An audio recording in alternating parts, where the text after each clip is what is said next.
right? And so he started spending money and time in DC, lobbying different lawmakers, like trying to build connections. And I think one of the things that came up this week that really dawned on me was this Binance Voyager bankruptcy situation, right? So Binance was actually one of the bidders that was trying to get access to the Voyager assets, and they were sort of competing against FTX head to head in that. And the sort of rumor through like pretty well vetted sources is that SBF used his political clout and all of his lobbying to convince the Committee for Foreign Investment in U.S. Assets, essentially this CFIUS unit, which normally vets like Chinese semiconductor, right, Chinese AI deals where we're worried about intellectual property theft and U.S. unique assets going to China.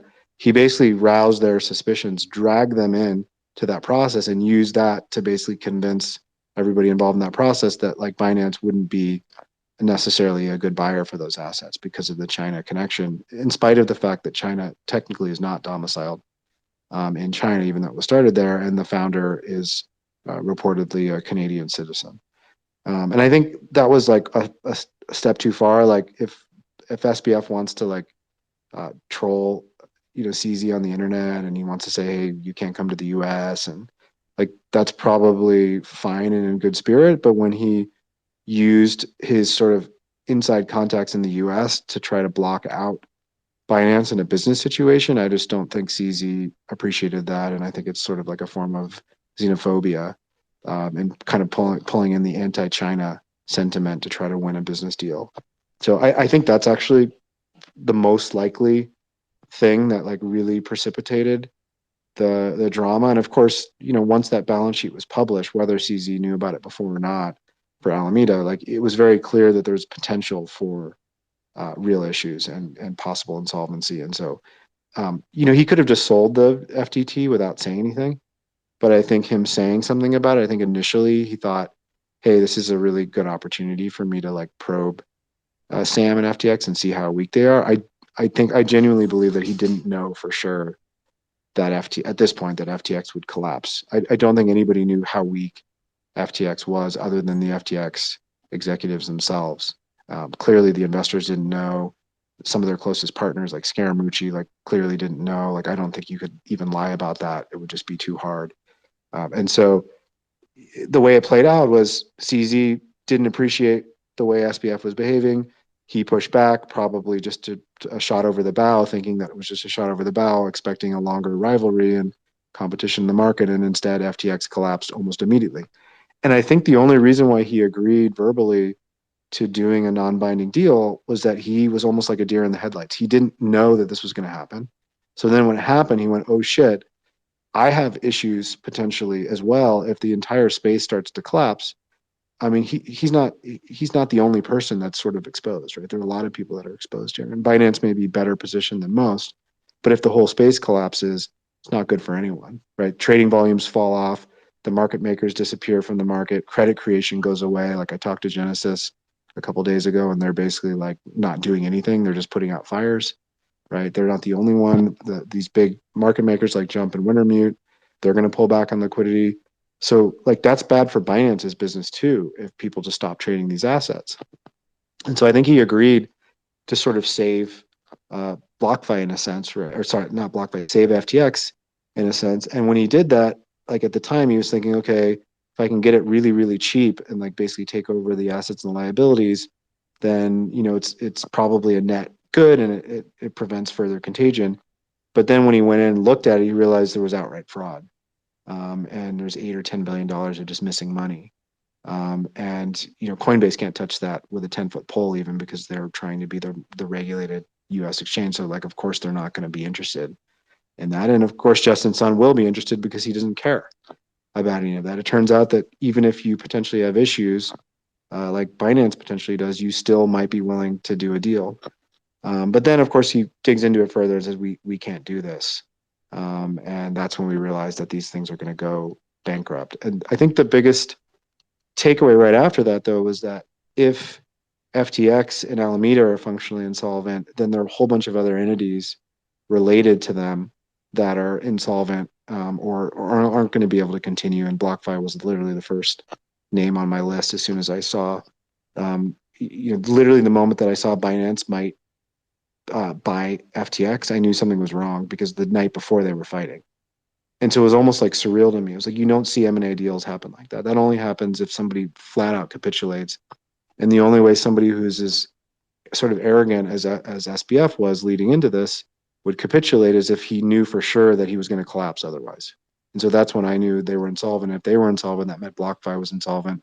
That meant the Voyager deal wasn't going to happen, right? That meant a number of hedge funds that had deposited large volumes of tokens at FTX were going to have huge holes in their balance sheets, et cetera, and on we go. So I think the rivalry was real.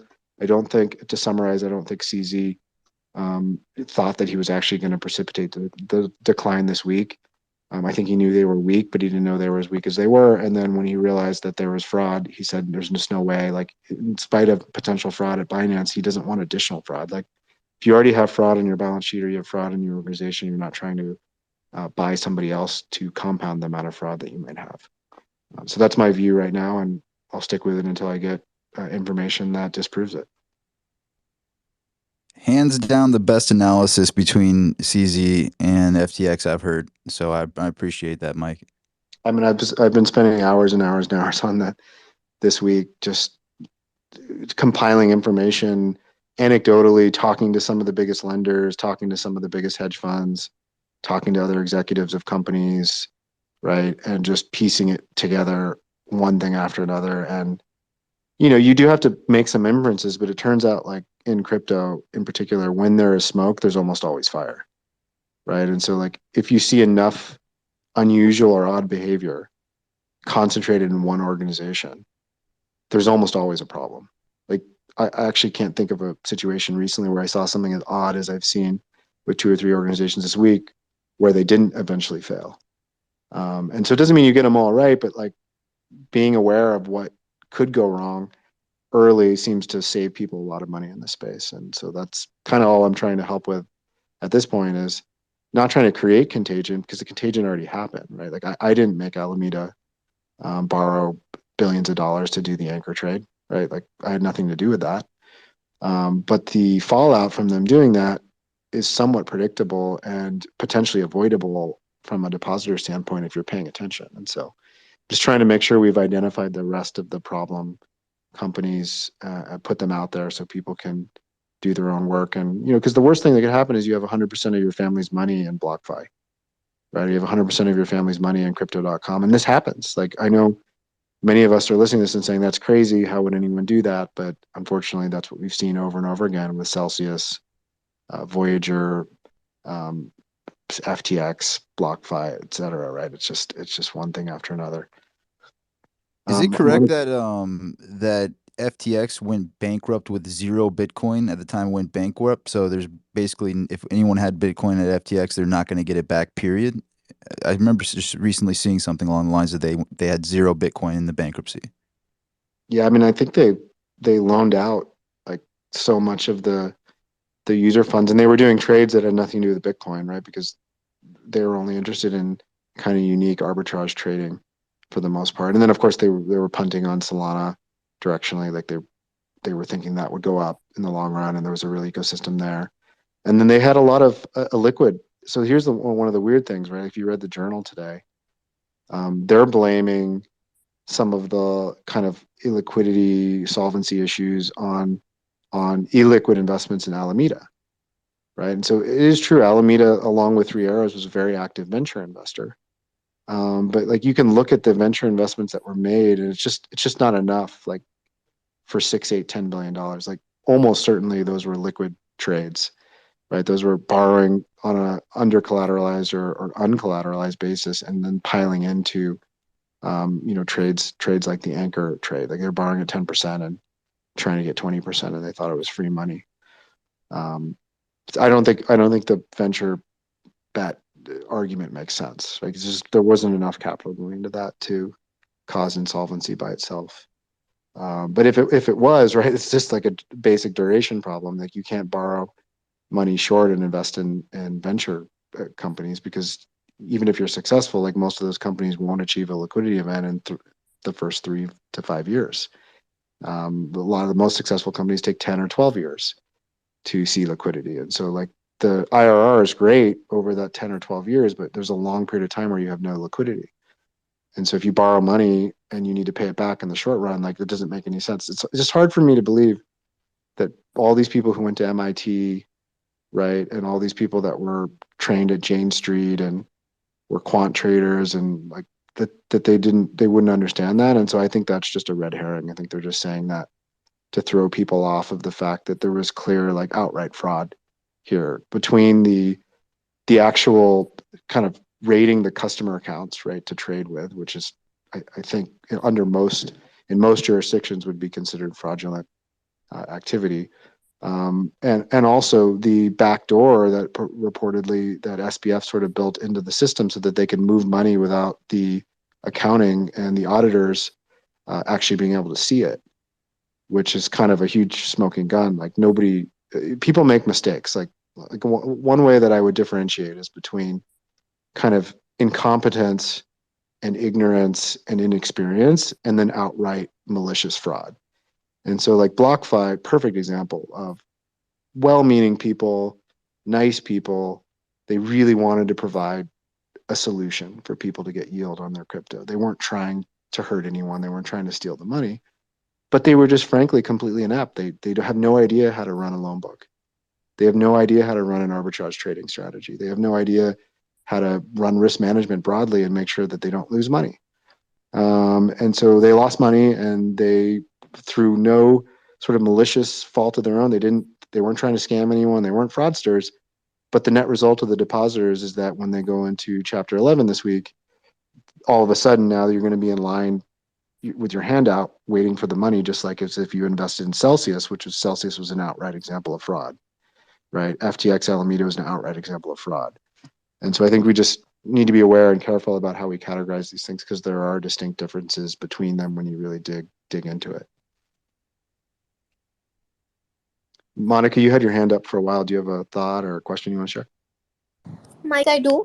First of all, thank you so much for giving me the opportunity and giving such a great rundown of what has happened.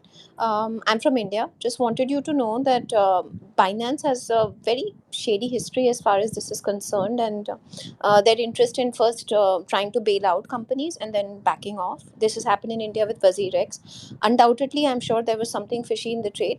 However, how it came across was exactly the same way it's played out with FTX. So there has been precedent. But my question was, I think you had alluded to it before, for those who are listening in, who are probably, trying to salvage whatever is left, with exchanges doing the way they are, what is the best way for a person who really does believe in the future of digital assets and wants to stay invested? How do we hedge our risks without actually losing a lot more money than right now? Yeah, it's interesting. Somebody tweeted at me today, and they were like, "Mike, I wish I followed you earlier, because I would have not left my money in Celsius." And I said, "Oh yeah. So tell me more. What are you doing now?" And he said, "Well, I have all my money in Binance." And I I have said, to give "Well, you credit. You called that one way before this FTX situation. Mike was on the Celsius thing for a long time. it, It's actually pretty crazy. it was summer of 2021. So it was July 2021. That was when you and I met, and when I would go on these spaces like every week and talk about BlockFi and Celsius. But the point of the response, Monica, is that my response to this individual was, listen, you're based in Florida. There's no reason for you to use Binance.us when you can use Coinbase, right? And I'm not saying Coinbase is perfect. I'm not saying Coinbase has done everything right. I'm not saying that they'll never have issues, but they're a public company, right? They have an audited balance sheet. And as far as we know to date, they're on a one-to-one basis on all their client assets. They've never done any lending. They don't take the money behind the scenes and invest it in a hedge fund the way Celsius did or the way FTX/Alameda did. And so going forward, if you're going to trade with the most reputable regulated counterparty that you can find. And in most countries around the world outside the US, that probably means that the safest thing to do is only use that counterparty when you're actually trading. And I could even say that in the US too. In the long run, who knows what happens with these companies? But trade buy your Bitcoin and then, or your Ethereum or whatever else you want to trade, and put it into a hardware wallet where you have control, and therefore you take the counterparty out of the equation. And the other argument I'd make is just that, look, there are a lot of Bitcoin maximalists who say Bitcoin is the only thing that matters, but the truth of the matter is there's no way to trade Bitcoin without a centralized exchange or some sort of P2P mechanism, and because there aren't like great decentralized options for trading Bitcoin that exist. Whereas something like Uniswap, although it mostly allows you to trade shitcoins, at least it's a decentralized way where you can trade with someone instantly, and you can immediately put those coins in cold storage or hold them in cold storage from the beginning. So I just, I don't want to be too negative on these other protocols, because you look at what happened with Celsius. Celsius got liquidated, and the best liquidator of Celsius was the DeFi protocols. So Maker and Compound and Aave, there was no calls made to Celsius. They didn't ask if Mashinsky was at home at his penthouse. They didn't ask him to post more collateral. They didn't give him another day. Like, if you read these emails from the liquidation of Three Arrows Capital, there were all these account managers at all these lenders saying, well, we like working with you for so long, Sue and Kyle, like, could you please post some collateral by the end of the week, right? And in the meantime, the asset prices were collapsing. And so they lost a lot more money than the DeFi protocols, because the DeFi protocols didn't trust anyone. They didn't care. They just followed the code. The code said to liquidate, so the code liquidated. And it was beautiful. It was beautiful to watch. And so I'm a fan of Bitcoin. I'm a long-term believer in Bitcoin, the asset, but a lot of the solutions that need to be built to enable a more trustless future are not being built on Bitcoin, from what I can tell today. And so we need to keep our eye on that, because otherwise you are sort of resigned to using centralized exchanges, right, and centralized lenders and centralized other services and counterparties, because there's no other solution for the problems you're having. So I don't know what the options are in India. I can't give any advice around that. But what I would say is choose the assets you want. For me, that's mostly Bitcoin, and then find a way to mostly self-custody, so that when you read these headlines, they don't affect you, right? Because if you, unless Bitcoin itself collapses, which is sort of the last thing. Like, my view is that, like, every single centralized company and almost every protocol that's been developed outside of Bitcoin would collapse before Bitcoin. And so if Bitcoin itself collapses, like, it's all over anyway. So it's like not even a situation worth considering too seriously. But in the absence of that, self custody is going to work, because Coinbase could even fail and it won't matter to you, because you'll still have control of your Bitcoin. So that's just my view, and I'm sure other people have thoughts on that, but I hope that helps.